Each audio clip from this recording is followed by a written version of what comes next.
Late us start next problem. पढ़ लेते हैं हम लोग एक बार क्वेश्चंस को। To avoid the precipitation of hydroxide of zinc plus 2 ion, Mn plus 2 ion, nickel plus 2 ion along with those of Fe plus 3 ion, Al plus 3 ion, Cr plus 3 ion, the third group solution should be। क्या होना चाहिए? वो ये कह रहा है कि जो थर्ड ग्रुप है, थर्ड ग्रुप में अपन पे ये होता है, इसको हम लोग NH4OH डाल के प्रेसिपिटेट करते हैं, पता ही होगा। लेकिन हम NH4OH के साथ किसकी अपन प्रेजेंस लेते हैं? NH4Cl की। हाइड्रोक्साइड की फॉर्म में प्रेसिपिटेट होते हैं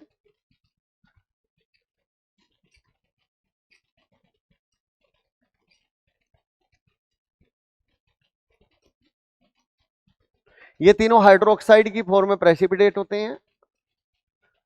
ये ग्रीन पीपीटी होता है, ये व्हाइट होता है, ये रेडिश ब्राउन होता है। तो तीनों अपन पे यहाँ पे प्रेसिपिटेट अपन हाइड्रोक्साइड की फॉर्म में होते हैं। और हम चाहते हैं कि अपन यहाँ पर जो यहाँ पर to avoid the precipitation of hydroxide और zinc plus 2 ion, Mn plus 2 ion, nickel plus 2 ion along with this, यानी कि हम ये चाहते हैं कि ना तो निकल प्लस 2 हाइड्रोक्साइड की फॉर्म में जाए,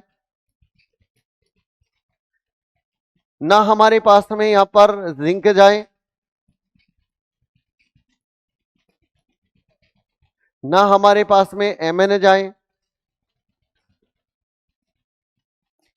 हालांकि जिंक भी, निकल भी यही बनाता, बाद में अपन निकल हाइड्रोक्साइड बनाता है। ये अपन नहीं चाहते, ये नहीं चाहते कि NH4OH के साथ इनका टेस्ट हो। क्यों नहीं चाहते? हम ये नहीं चाहते, तो हम क्या करेंगे? हम उतना ही OH मेंटेन करेंगे जितना कि केवल थर्ड ग्रुप के रेडिकल प्रेसिपिटेट हो, फोर्थ के प्रेसिपिटेट हो ही नहीं। तो हम इसके अंदर क्या डाल देंगे? NH4Cl। NH4Cl क्या करेगा? NH4Cl वही NH4OH का जो अपन डिसोसिएशन है वो कॉमन आयन लगा के कम कर देगा।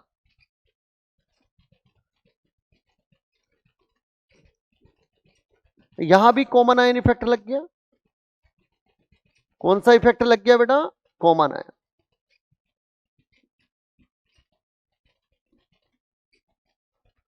तो अमोनियम आयन का कॉमन आयन इफेक्ट लगने के कारण जो NH4OH है उसका डिसोसिएशन कम हो जाएगा, OH कम ऑब्टेन होगा। OH अगर लेस हो जाएगा तो थर्ड ग्रुप के रेडिकल तो प्रेसिपिटेट होंगे, these all are precipitated, but अपन फोर्थ ग्रुप के अपन प्रेसिपिटेट नहीं होंगे, not precipitated in presence of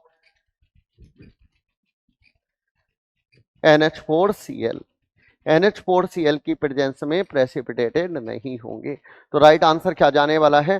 treated with axis of NH4Cl, ये हमारा राइट होगा। Concentrate HNO3 added. अरे बेटा, सेकंड पीरियड से जब थर्ड पीरियड, सेकंड ग्रुप से जब थर्ड ग्रुप में जाते हैं हम लोग, तो सेकंड ग्रुप के रेडिकल्स के बाद थर्ड ग्रुप में जाने के पहले हम लोग यहाँ पे कंसंट्रेट HNO3 डालते हैं, लेकिन उसका पर्पज होता है Fe+2 को Fe+3 में कन्वर्ट करना, क्योंकि आयरन+2 का कोई टेस्ट नहीं है, इसलिए डालते हैं।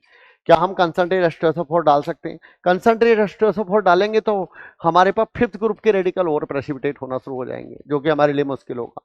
क्या हम एक्सिस ऑफ NH4OH से ट्रीट करा दें?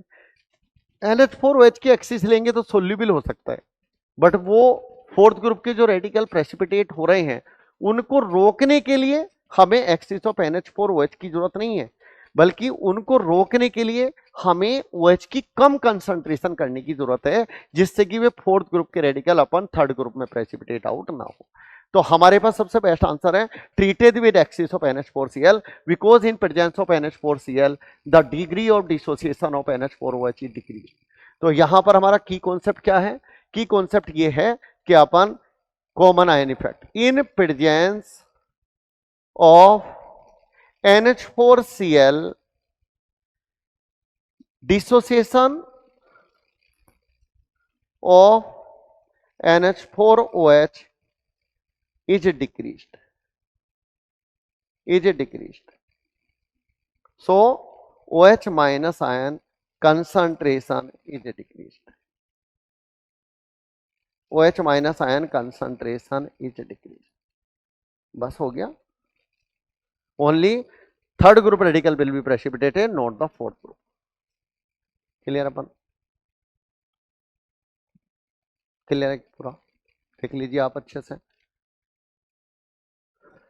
सिर्फ थर्ड ग्रुप के रेडिकल हाइड्रोक्साइड की फॉर्म में प्रेसिपिटेट होंगे, फोर्थ ग्रुप के नहीं होंगे। अगर हम एक्सिस ऑफ NH4Cl डाल देते हैं तो NH4Cl will decrease the degree of dissociation of NH4OH, OH की कंसंट्रेशन कम कर देगा, ओनली थर्ड ग्रुप के रेडिकल प्रेसिपिटेट होंगे, फोर्थ के नहीं।